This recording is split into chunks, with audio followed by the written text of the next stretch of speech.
Well, we've got ourselves an emergency Ryan Divish podcast. Reggie at Chalet Bowl, you're going to have to start paying some more money there, Reggie Frederick. We find Ryan Divish of the Seattle Times, of course, joins us every single week here at pucksports.com, which you can watch on YouTube and then listen to Apple, Spotify, wherever you find your podcast. He's in the Alaska Airlines lounge at the airport.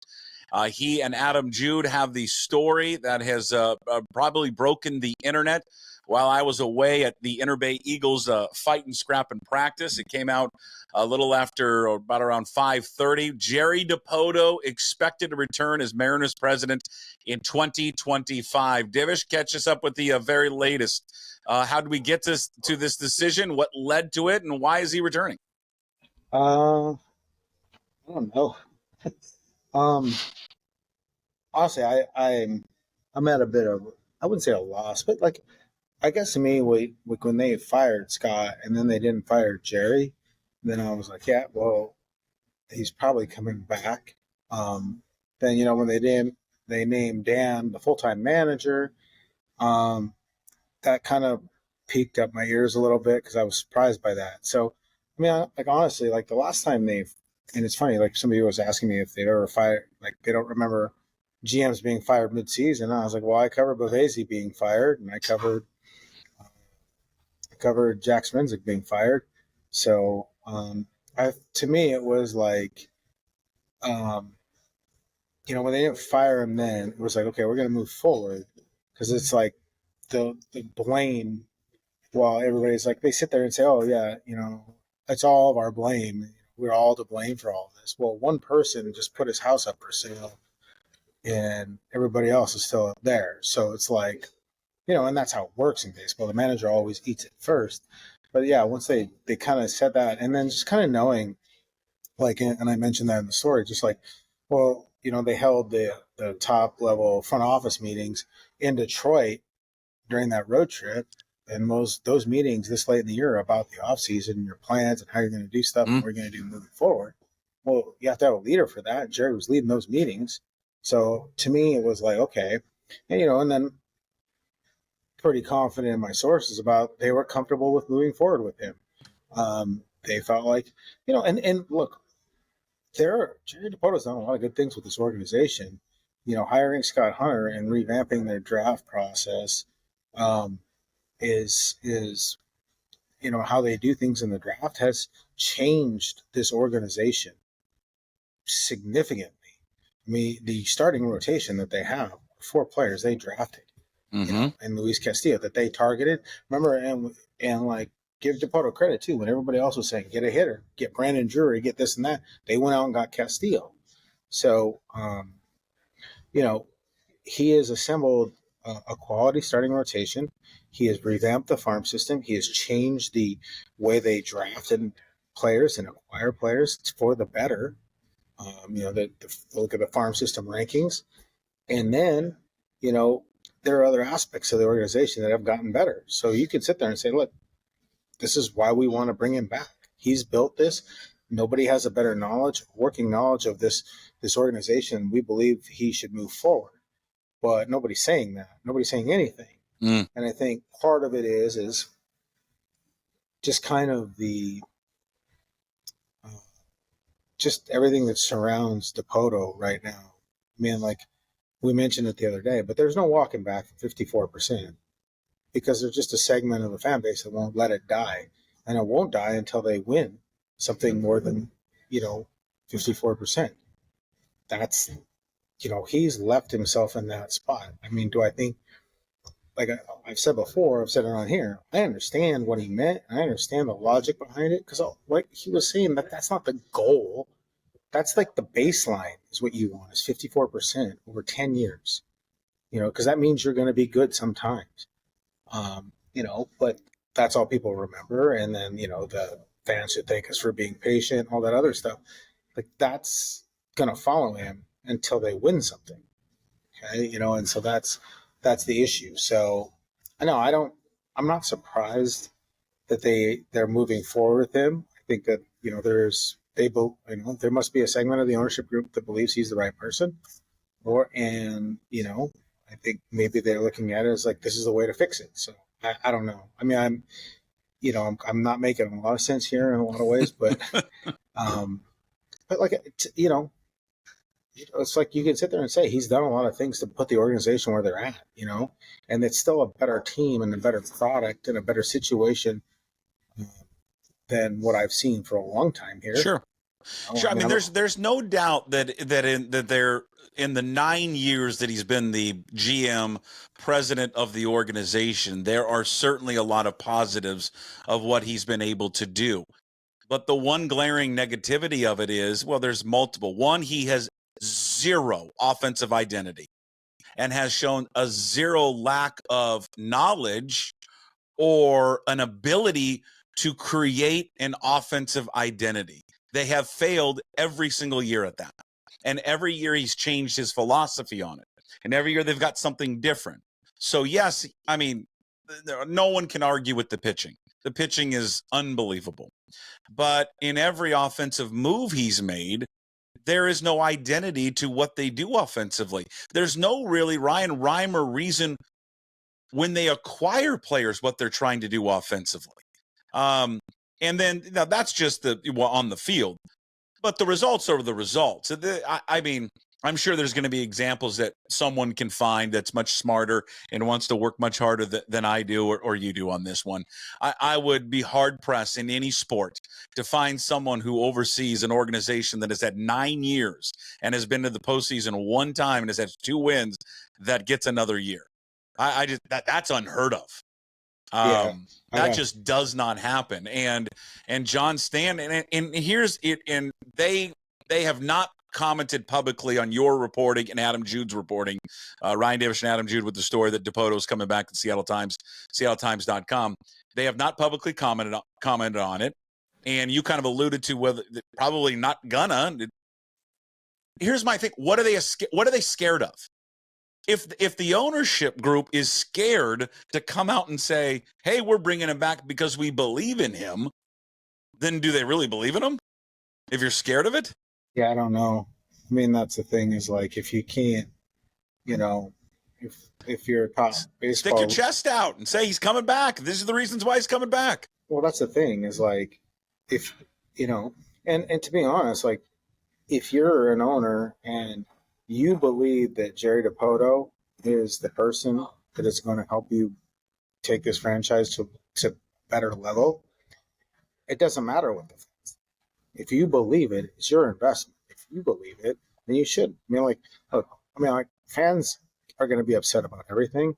If they let fans be the GM, you'd have, a $750 billion payroll and a bunch of 40-year-old guys. Like that's the way the world works, while still keeping all your prospects. But that's the thing. It's like, if you make a decision, own it. Right. That's the thing. Don't hide from it, and they're hiding from it. Yeah, and I think, but would announcing it and all that other stuff, because there will be some backlash. Does that detract from what Dan's trying to do? Sure, probably, but this is how it is.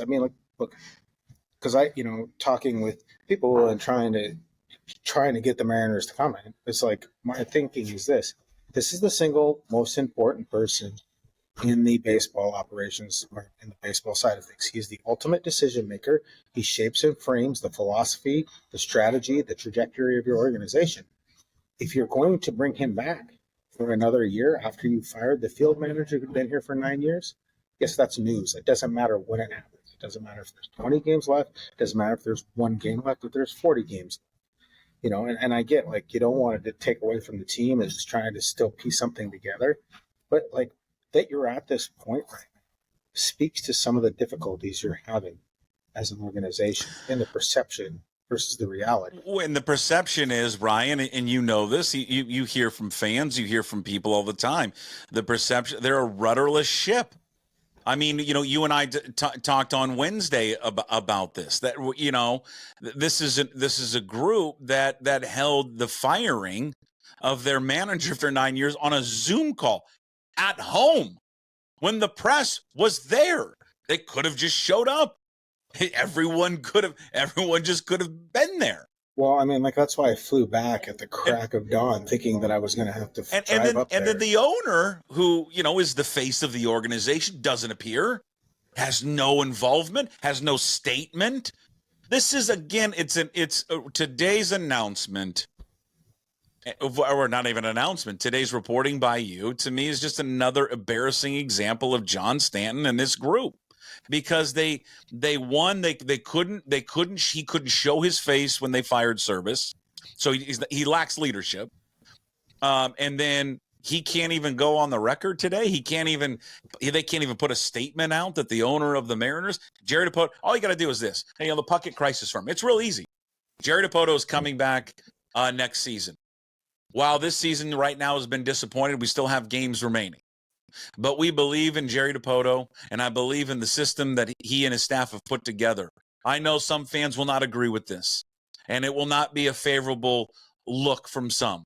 But I truly believe that he has guided us to a position where we can be winners for years to come. That's all you got to say. And then you move on. I mean, you don't want to take questions. You don't want to do any of that.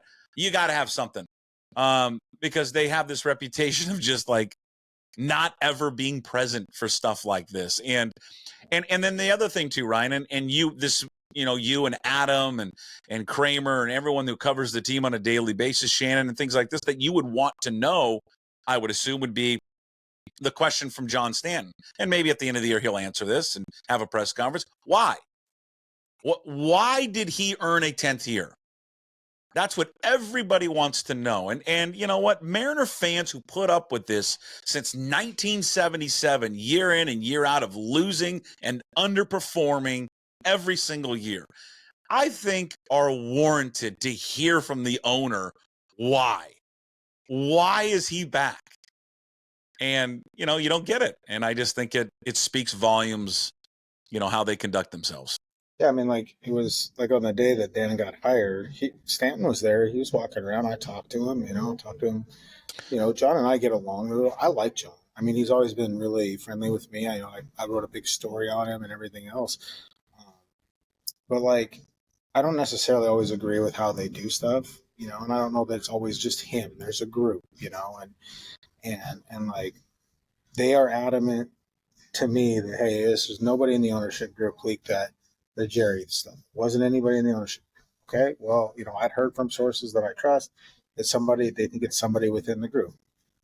Because I know John's leaking that to Ken Rosenthal the same way Jerry's.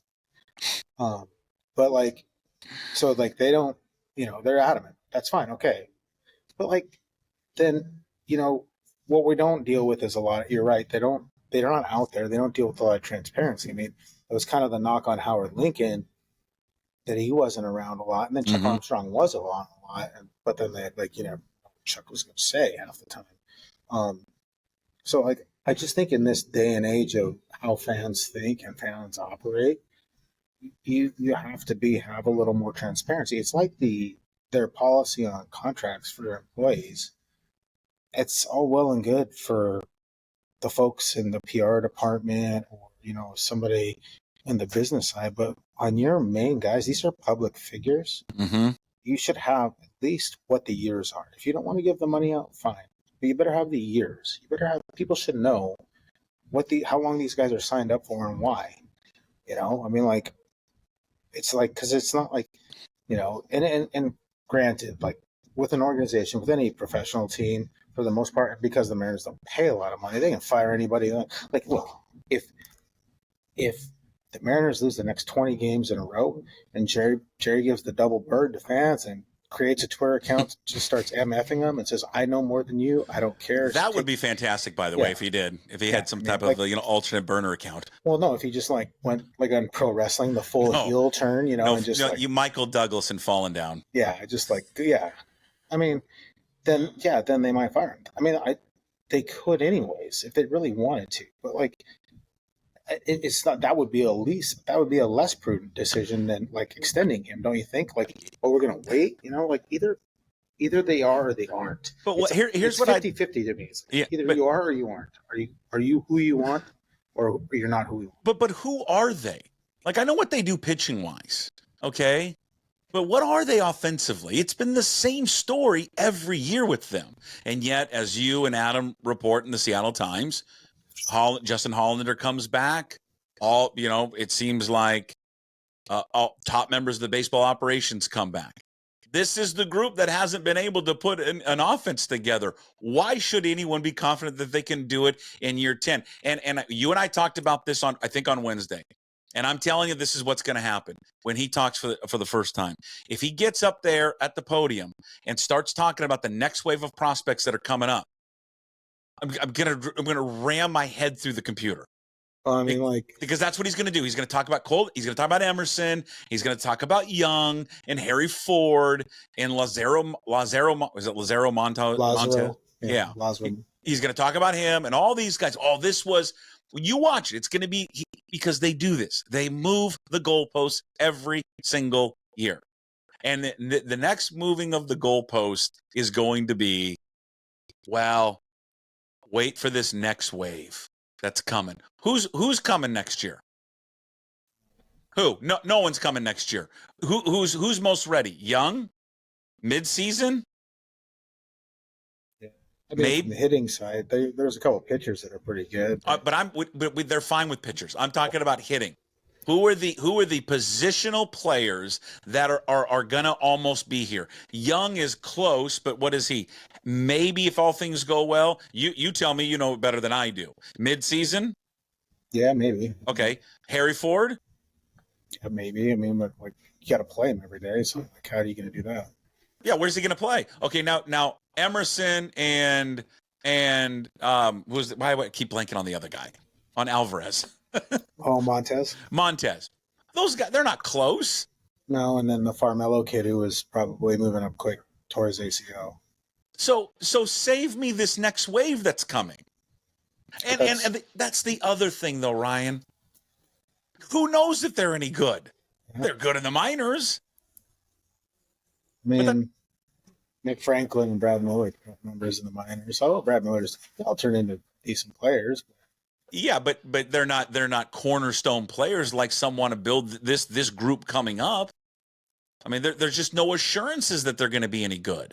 No, I mean, Jared Kelnick. So, like, that was the thing. Like, when they did the initial rebuild, the foundation was supposed to be Justin Dunn, Justice Sheffield, Jared Kelnick, Julio, Evan White, that group. I don't want to hear about the rebuild anymore. I don't want to hear anybody ever utter rebuild ever fucking again. It's 9 years and one playoff appearance. That is not a successful rebuild. Please stop with that. It's just not. I was thinking, though, Elgin Baylor, wasn't he the Clippers GM for a long time? Elgin Baylor? Elgin Baylor, yeah, forever. Yeah. I was just thinking of that. And I think the Rockies guy was there for a really long time, too, before they fired. We got fans watching the Ravens Chiefs games. I can tell you in the Alaska Airlines lounge. Do you have the Chiefs -3? You got the Ravens +3. I don't know. I didn't. I'm in California. They don't let you do that stuff here. No, that's right. They don't allow you to do it. Do you expect to hear? I'm sure you've reached out to Dipoto himself, and do you expect to hear from him? Probably not. That relationship's been a little tough lately.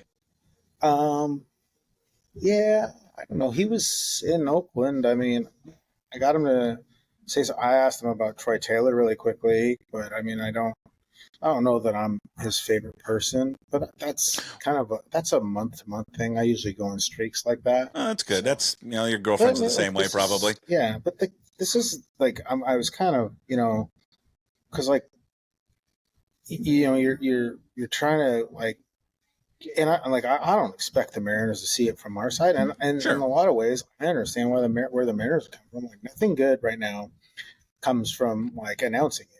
But I don't know that there is a good time because of the kind of the controversy surrounding Dipoto. And so, but like, I think, again, like if you're the top decision maker, then it matters. It doesn't, it's news, whatever you do. Because the same thing is like Jerry Dipoto goes out, gets a jaywalking ticket, we're writing about it. Or if he gets, in trouble with something, we got to write about it. Like, this is important. He's the top decision maker. He shapes your strategy. So I don't I understand why they don't want to talk about it or they don't want to detract from the season or whatever, but there is really no good time. Yeah. And to me, like, that's fine. But I think, and in talking with people like, oh, well, this is just a Twitter thing. No, this isn't a Twitter thing. Well, I got, this little grandma from Issaquah saying Jerry Dipoto should be gone because he treated Scott bad. And he's, I'm getting it. And then also another thing is like season ticket deposits went out this week. And I had several people message me or send me emails, hey, getting my re-ups for season tickets, is Dipoto going to be back, or not? And I'm like, I don't, what am I supposed to say? And so it's like, I'm just kind of like, this is where they're at. And there's one way to do it. There's one way to fix it. You don't like what people are saying about you. You don't like how the organization is being perceived. Then win. Shut up or win. Nobody cares. Like if you win, you know what? There's a lot of players that are assholes. You can't be the other one. So it's like that was a big play in the Thursday night game, folks. Yeah. If you didn't know. Okay, so are we under the belief? We talked about this on Wednesday. I just want to make sure that we're under the belief that ownership, Stanton, made the move right to hire Dan Wilson. I mean, that's what a lot of people believe. I don't know. I mean, because Dan doesn't necessarily fit whatever Jerry wants. Like per se, like Jerry and him are not necessarily tight. Dan's Right. like the best person ever. I do think this, and I mean, like if you're heaving a Hail Mary, to try and find a way to pull out something in the last 27 games or whatever it was when Dan got hired, and you don't want somebody from within, like from the staff itself, then bringing in Dan is the only guy because he's works with those guys. He's quiet. He's unassuming. He's a good, and he's a pro. Like everybody trusts him. So I mean, like in that regard, yeah. I mean, that's the thing. That's why I thought it was an interim. It's like, okay, this is Hail Mary. We're going to try and figure out a way to get in at the last minute and bring in Dan. But like the whole other thing is like moving forward. So I don't know a little bit. You hear so much different stuff and from different people about what is or what isn't. But like, there's, to me, it's like if I'm Dipoto and I'm moving forward, I want a chance to like really choose. Or has he always had Dan on a short list? I don't know. But this is what but right, you go back to the Angels days. This is what led right to the demise with him with the Angels, is because he didn't get to choose Mike Scioscia, right? Scioscia was already there. Yep. When he got, so again, if he's not making the decision to hire Dan Wilson, then how much true authority does he actually have leading the organization as the president, who's hired to make baseball decisions, and then he doesn't really get to hire the manager because the owner wants to hire the guy from 1995 and bring everybody that back so we can celebrate that every single year. Then really, I mean, how much leadership does he have? And then the other thing I think that is a concern, and you tell me if I'm off base. Now, in your story and Adam Jude's story in the Seattle Times, you say that, hey, he's coming back next season, possibly beyond. Now, do you know if it's beyond just 25? We haven't been able to get that. Okay. That's that's the thing too, is like, but you would be, let me jump in. I'm sorry to step on here for a second. You would be surprised if it wasn't multiple years, because why would you bring back a president of baseball operations for 1 year? That doesn't make any sense. Yeah, it wouldn't make any sense. But again, you're talking about sense, the Mariners. Maybe not. Because like they did that with Jackson Renzick. I mean, like in my story, I wrote that in 2015. Yeah. Jack was in a walk year or in a lame duck year, and they gave him an extension without telling anybody. Now that's a different ownership leadership group. I mean, right. John Stanton was in that as a minority owner, and Chris Larson too. So I mean, yeah, it's not unprecedented. Maybe it's like a 1 year deal. All right, hey man, like, prove it. Prove that you can work with Dan. Prove that you can. We'll go. I don't know. I don't like. To me, the one thing about what has made, I think, helped the Mariners have some level of success and consistency, both good and bad, is that they've had some stability within the leadership group. Like they have and so I think that's because, like, I mean, since I've been here, since I started covering the team, 8 managers or 9 managers, 3 GMs plus two fill-in GMs. There's been some stability with that regime, and I think that's about to change. Or is it? You don't want to start being that either, where you just like bouncing back and forth and switching out every year. You got to find something that works. Mm-hmm. Now, if you believe that it works, then just own it and say it. Like, hey, but maybe that's the thing too. It's like, oh, it's one year, we're going to do it this way, we're going to do it that way. I don't know. I mean, you're asking people to believe that you're going to do the things right, and you're going to fix what's wrong, especially if they don't make the postseason or whatever. But like, you're not giving them a reason, reason to believe, because it's like, oh well, we're going to do this, we're going to do that. Like, just say what you want to do. I think you've heard some stuff from different owners, specifically the Phillies guy and some other guys. Like, they're direct and to the point about, this is what we're going to do, and if it doesn't happen, then we'll make a change. Right. That's I mean, it's not an ultimatum. It's just, we've set a standard of what we want to do. We're going to make a change. I mean, like, at least, like, I respect Scott for saying, hey, like, I knew that if we didn't make the playoffs, I was done. He thought that. He knew it. So, well, I think just to wrap it up, I think one of the things that I think is a worry is, if you have a guy that's coming into the final year of a contract, and let's say it's a prove-it contract, maybe like as we are just kind of speculating, right? And let's say it's hey, you're under contract for 25 with let's say an option of 26, but in order for that option to be picked up in 26, we need to see something at 25. What I don't like about it is desperate people do desperate things, Ryan. Like Bavesi trading 5 guys for Bedard. Exactly right. And does he become desperate to keep his job, that he starts making reckless moves, and you start trading because he can't get any of these free agents to come here? Now, it's a combination of things. One, it's number one to me, it's ownership not wanting to write that check. Number two, I think that there's, people just don't want to play here. The ballpark, I think the location, I think it's just too far for a lot of these guys. Number three, I particularly don't think that Jerry Dipoto has a great reputation across baseball. Jim Duquette has been adamant about that every time we talk to him. Number four, it's grown men wearing beanies in 75-degree weather. Yes, sorry, forgot about that. Yes, grown 74. Yes, you can't do that. It's not allowed.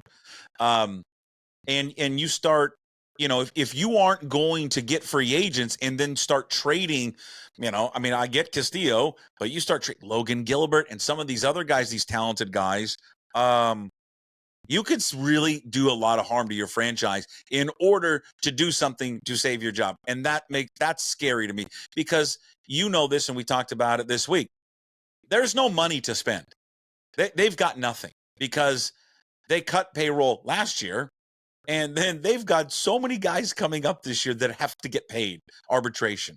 They're not going to, and the money that they owe Garver and Haniger, they're not going to spend any money on free agents. So if talent that they bring in, like you've said, is going to be via trading one of their pitchers, and that's the strength of their team. I don't even know if I'd do that at this point. Maybe screw it.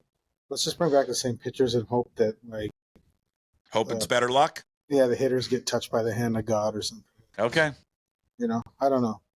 I mean, that's one good thing about not being a fan of the team. It doesn't really matter to me. Is I cover it all the same. Yeah, that's true.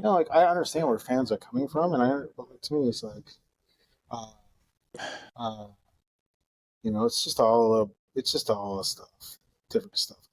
It's frustrating. I get it for fans, Yeah. And to me, it's like, I feel like sometimes we bear the brunt of some of the criticism from the fans, because we're the in between, and then even from the Mariners as well, because it's like, hey man, we're writing this stuff, but there's not giving us anything to write about. Do you think? I'm going to ask you to speculate, just because you've had prior relationships with him in conversations. Why do you think Stanton brought him back? I don't know. I think there's a level that they believe that what his model is and what his model is for success kind of jives with what they think too. It's a different kind of thinking because of where they're at financially and where they're at as a team. I think they probably believe also that he understands the organization better and how to make it work given the situation they're in. So why not go with what you know versus somebody you don't know? You bring somebody in that doesn't really know. I mean, like, what are they going to? You don't know necessarily what they're going to do. Like Jerry has a better idea of probably what they need to do because he's been through. All right, I'm going to cut you loose from the Alaska Airlines lounge, making your way back. Go read the story, SeattleTimes.com. Ryan Divish, Adam Jude, with the reporting with the story. Jerry Dipoto back, president of baseball operations for next season and possibly beyond. I appreciate it. Thank you so much. And hey, congratulations to all who had Chiefs -3. Yeah, my buddy. We needed it. We needed that. We needed the toe of that receiver to be out of bounds. Thank you, gambling gods. Go Chiefs. Yeah, my buddy, can you just showing me all his betting slips that he just lost. It's wonderful. By the way, you want another free betting advice? Lay the hammer on whatever the number over is for Kenneth Walker rushing yards. Denver Broncos starting middle linebacker Cody Barton. Oh. Okay? Lay the lumber. Okay. You're the best, Divish. We'll talk soon. Sounds good. There he is, Ryan Divish, Seattle Times. He joins us every week, this emergency podcast, all brought to you by Chalet Bull. Find it on YouTube. Please like, subscribe, comment away below. I want to hear it, see it, watch it. And then, of course, Apple, Spotify, wherever you find your podcast. And, of course, at pucksports.com.